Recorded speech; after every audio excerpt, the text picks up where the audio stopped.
Vamos estender aqui o nosso olhar analisando esta reaproximação ou o retomar da relação cordial, apesar de existirem algumas diferenças sobre política energética, industrial e de defesa também entre a Alemanha e França, mas o certo mesmo é que Paris e Berlim estão a tentar agora retomar a relação cordial. Sim, Eduardo. A Alemanha e a França, além de serem parceiros, também são Estados competidores. São Estados competidores quer em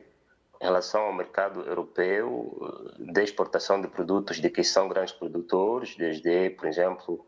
a indústria automóvel, a própria tecnologia no geral, e também para o mercado externo, na relação com a China e com outros mercados internacionais. E nos últimos tempos houve algumas divergências entre os dois Estados, enquanto competidores, em relação a determinadas políticas nacionais que tomaram, desde a questão, por exemplo, da aprovação do sistema de defesa aérea, do espaço europeu, que cada um dos Estados tem uma iniciativa própria.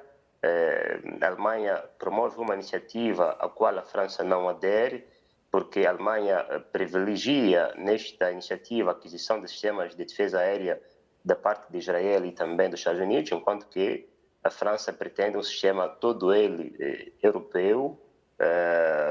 para que, no âmbito da sua política de garantir uma defesa autônoma europeia, esses sistemas possam ser só constituídos por sistemas de defesa feitos por europeus, sobretudo pela França e pela Itália. E também há divergências no campo do estímulo que eles aprovaram para poderem conter, não é, o aumento da inflação causada por aumento dos preços de energias no mercado internacional, com a Alemanha que aprovou um pacote substancial de mais de 200 bilhões de euros, e que causou alguma preocupação da parte não só da França, como também de outros países europeus. E depois já o nó-gordo da questão, que é a problemática das políticas europeias no domínio da transição ecológica e também da cooperação com a China. Enfim, são essas questões que, regra geral, criaram alguns momentos de tensão de baixo nível, diga-se,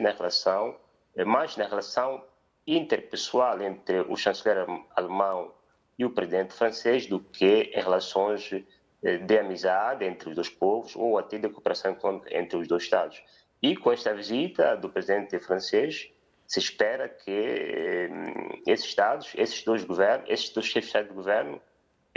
chefes de governo possam discutir tete a tete sobre como limar as divergências que existem entre os dois em relação a esta componente, até porque no contexto internacional atual eles precisam de ter uma voz comum, enquanto os principais Estados patrocinadores ou Estados diretores da União Europeia precisam de ter uma posição comum em questões que têm a ver com a geopolítica moderna, até para dar uma espécie de segmento à posição da própria União Europeia, apresentada pela Presidente da Comissão da União Europeia, em como a União Europeia passaria já a ser também um ator geopolítico internacional. Se os dois principais Estados da União Europeia tiverem divergências, a União Europeia não vai decolar e, de consequência, não poderá participar nesta conformação geopolítica em curso, enquanto bloco unitário com ambições ou com objetivos bastante claros. Se espera que também deste encontro, não é, saiam decisões importantes sobre qual poderá ser, por exemplo, a decisão da União Europeia sobre o eventual alargamento aos mais Estados que se encontram na Europa do Leste e não só, porque essa decisão, embora seja decidida ao nível do Conselho Europeu, são questões muitas vezes abordadas ao nível da cooperação bilateral entre a França e a Alemanha, porque são esses Estados que, enfim,